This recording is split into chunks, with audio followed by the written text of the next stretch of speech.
With that victory before Christmas, were you able to enjoy it a bit more? Oh, for sure. So Turkey's always a bit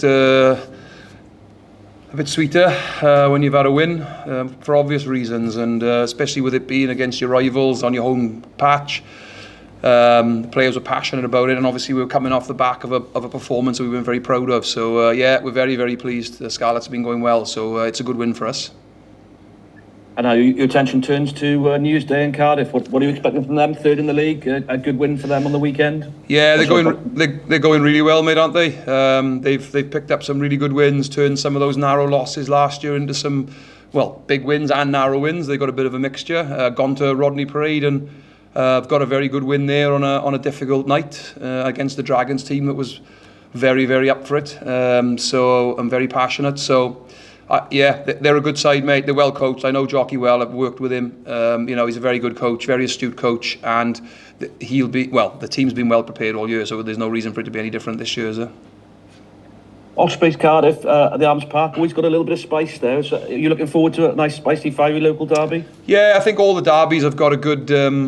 I've got a good energy around them, haven't they? There's always a lot of matchups, particularly around this sort of New Year's fixture, because selection for the Six Nations becomes apparent for the international boys and the guys on the cusp. But also it's an opportunity to put yourself in the window as well as a young player.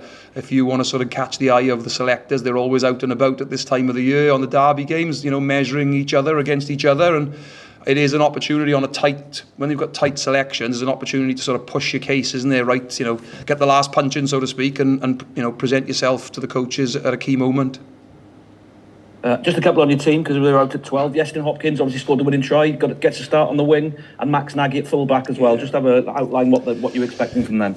Yeah, well, it's an opportunity for Max. He hasn't played as much as he did at this stage last year, and the reasons around that have been, predominantly Jack Walsh's good form, first and foremost.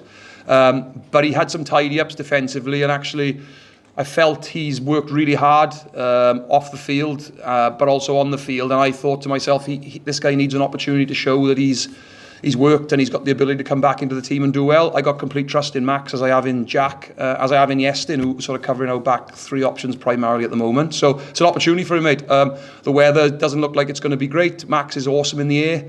And obviously getting the opportunity to put Yestin onto the wing is an opportunity. He's good in the air. He's not a big man, but he's good in the air. And I think he deserves an opportunity. He's had some little bits off the bench here and there, but we trust the boys and setting them up to succeed there and hopefully playing together.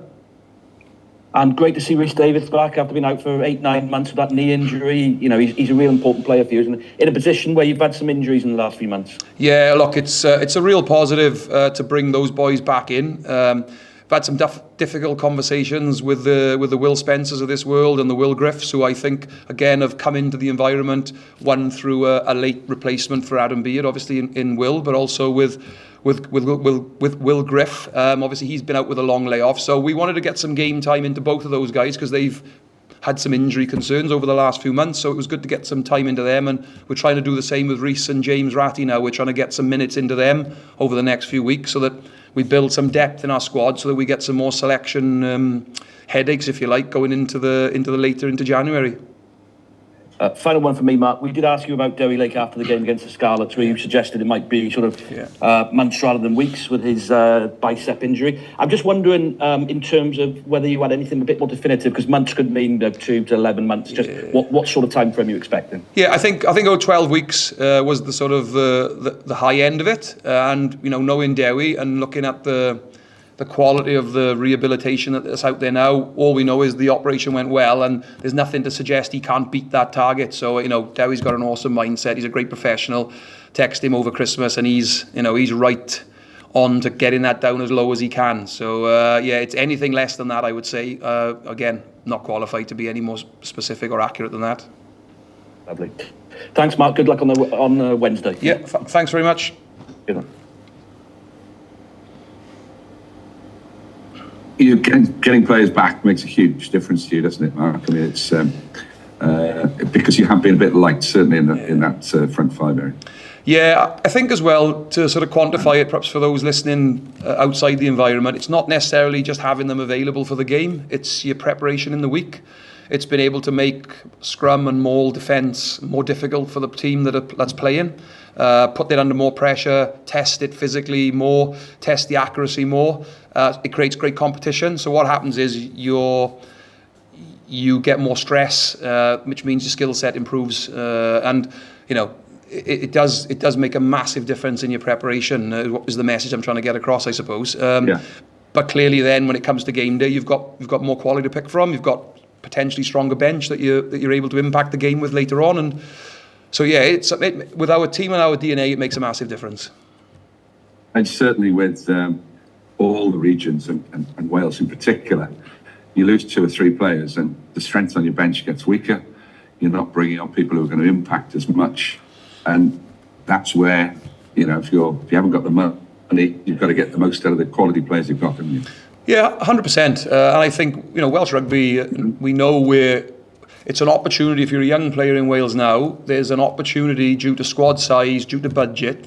We are forced in a way to drive more emphasis around the younger players, because we rely on them a lot earlier than perhaps we have done in the past, and sometimes that's a great thing, because you have players that are just like a duck to water, and particularly somebody like George North went from coming out of an academy into the starting team and just went, whereas if you have a front 5 player or a back row player who's physically not quite as mature as he will be in 3 or 4 years' time, when he's scrummed a lot more, mauled a lot more, sometimes it can be a bit early for them. So I think what we're seeing at the moment probably is some players, it's a little bit too early for them. But what we're going to find in 2 or 3 years is these players are going to benefit from all this game time that they're getting, and all these the reps. So there'll be a positive, but obviously, and sometimes it's difficult to see it at the time. Yeah. You talk about the back row, and the back row you've picked is pretty good. They've got a pretty good one here at Cardiff, where I am at the moment as well. I just wondered if this is a real chance for Morgan Morris, to go up against Faletau again and really show that he's not that far away, because he's been a player in the making, in the coming, but not quite made that final hurdle. Yeah, look, it's, as I said to you a little bit earlier, there's always that added spice of going up against a player who potentially is competing for the same spot as you. And, Toby will be looking to impress, because he will want to get back into the national setup. There's no doubt about that. And he's a player of quality that's proven over time. And Morgan's obviously that guy that feels like he can add to that environment if given the opportunity, and he certainly can. And I think, if looking at Cardiff's team, I believe Toby's on the bench this week, and they've got people like Thomas Young on the bench as well. So they're finishing strong in the back row around their contact area and around their ball carriers and skill set. So it's a great opportunity for people like Morgan Morse coming off the bench, James Ratty coming off the bench, and obviously Morgs, as you mentioned, who's starting. So great opportunity, but it'll be the collective effort that's going to be the decider. It won't be individuals. I guess you'll know a little bit more about wing play than you will back row play. Not much. Josh Adams has come back and had a great game against the Dragons. I mean, when you look at him and you see the threat he poses, what do you see and how do you characterise him? Yeah, he's a good player, isn't he? His strike rate speaks for itself, really, and the tries that he's been scoring and the impacts he's been having with the ball in hand are synonymous, really, with what we remember from him before he got injured. We know he's a very, very strong carrier. He's a big man. He doesn't look it, but he's a big, powerful guy. He's very difficult to stop. He's got good feet, subtle feet. He manipulates defenders, and he's actually very, very good in the air. So, we've treating him with a lot of respect this week, as we are with all their backs, if I'm honest with you. I know they've got skill across the park. They've got a little bit of pace now at 13 with Louis Hennessy coming in there from Bath.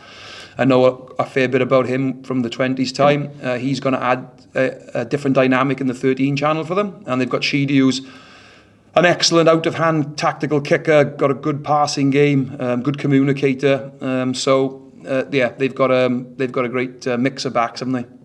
Yeah. And you worked obviously with Steph Emanuel and Louis Hennessy with the 20s last year. I mean, how good is their potential? Yeah, Steph wasn't around it when I was there, but Louis Hennessy's potential is huge. No, he wasn't in and around the squads that was selectable for myself, but I know who you're talking around. I think he's a little bit younger, Steph, actually. I think he came through last year and I was the year before. He's a skillful player, can play multiple positions in those outside backs positions. Yeah. From what I've seen of him, he looks a really dangerous player and has got a lot of growth in him. Obviously, Louis is a little bit further down the road. Yeah. I've got a huge amount of admiration for Louis. He's a great player, big man, got a great turn of pace, got a big fend on him. So he's going to be somebody we're going to have to watch for sure. Yeah, great. Well, thank you for today, and Happy New Year to you. Thanks, Rob. Great to see you, and the same to you, mate. Hi, Mark. Hi, Ben. You mentioned Rhys Davies, but you also got James Ratty back as well. How big is that? Because, last season he was probably one of the most consistent performers in Welsh rugby, really. Yeah, it's very big. He gives us, big yards after contact, in terms of getting us going forward. He sucks defenders in because he's such a powerful carrier, and he creates space for other people. He's perhaps not the guy that does the 40-metre line break, sidesteps 3 players and scores, but he creates space for people who can do that. And he's a great line-out option for us. He plays 4, 5, 6, 8. So he gives us versatility as well.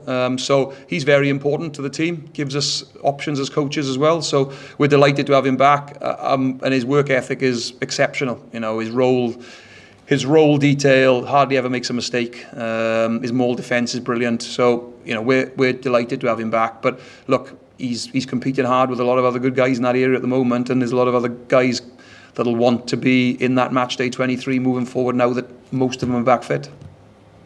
So I guess being able to bring on someone like James is important on Wednesday when, Cardiff have got a 6-2 split. Yeah.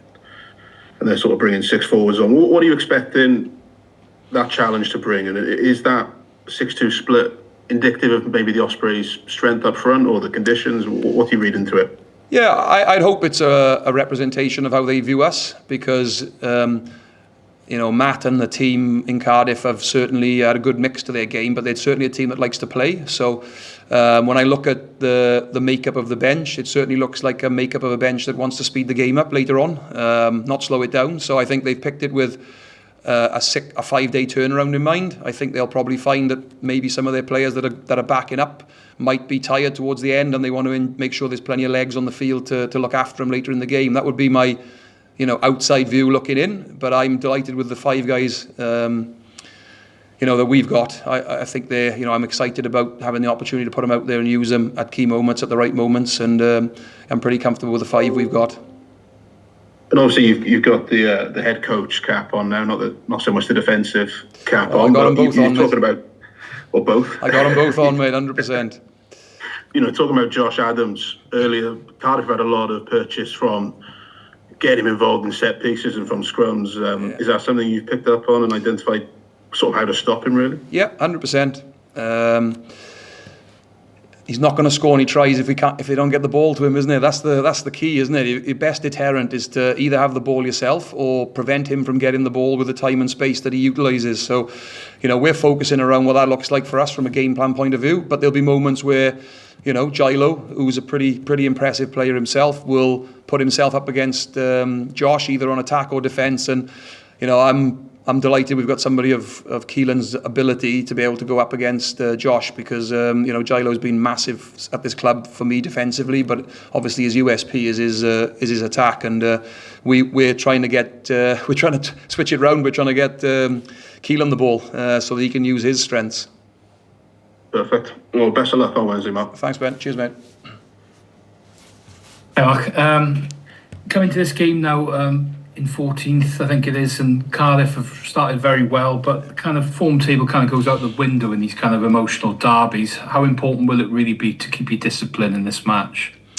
Yeah, the league position is irrelevant. The league position represents, our results up to this point clearly, and our performance is probably more importantly. And, it doesn't lie, does it, the league table? Whatever you can make of, games and how close they are and, injuries and all that type of thing, the league table's the league table. So it'll have no bearing on this fixture.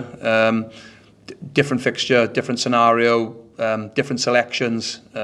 So the fact that they're third, I think it is as it stands, and we're 14th, as you said, it doesn't look good on paper. So we're certainly not proud of that, but we also know it doesn't make any difference in this fixture. So we're approaching it as a one-off game. We know that if we get our performance right in this game, we've got a chance of winning it. And that's all you can ask, is that you want to be in the fight like we were in the Scarlets game last round. We were within a score with a couple of minutes to go, and we're hoping it doesn't go as close as that this week, but it may do, and we may have to do it the same way. So that's all we're focusing on, is our process and making sure that we give ourselves the opportunity to either be winning or win the game when it comes down to it. And that late score in the game against the Scarlets must have really buoyed the boys on into this block now. You've got a couple of important fixtures coming, and a win against Cardiff surely will spur you on into European fixtures and the game against Benton at the end of the month. Yeah, 100%. We certainly not happy with the fact that it had to come down to the 81st minute to decide the game. We felt that we had enough opportunities to put some daylight between us and the Scarlets. With the amount of entries we had into the 22 and the time we had in there, it was like something like 7.5 minutes to 2.5 minutes. But it's not how many times you get in there, it's what you do when you get in there. And we've put a big focus around that this week, around executing more clinically in that area of the field in particular. And that's the growth for this team, is to be more ruthless, without a doubt. We had a really entertaining contest on Judgment Day last time we played Cardiff up in the capital. Are you expecting another free-flowing game again? Well, I'm expecting the pitch to be a bit greener, that's for sure, because it was brown the last time we played, although it started off green. But I think the weather's going to be similar. I'm looking at the forecast. If you can believe the forecast, then it looks like it could be a wet and windy affair, which doesn't necessarily mean it won't be an entertaining affair, but it'll probably lend itself to a certain type of game for sure. So it's the team who has the best execution on the day that will probably get the result? Yeah, I think so. I think that'll be the key. Whatever plan each team's trying to execute under the conditions, it'll be the one that's most accurate for sure, and the one that probably spends the most time in the opposition's 22 will be a big factor in that.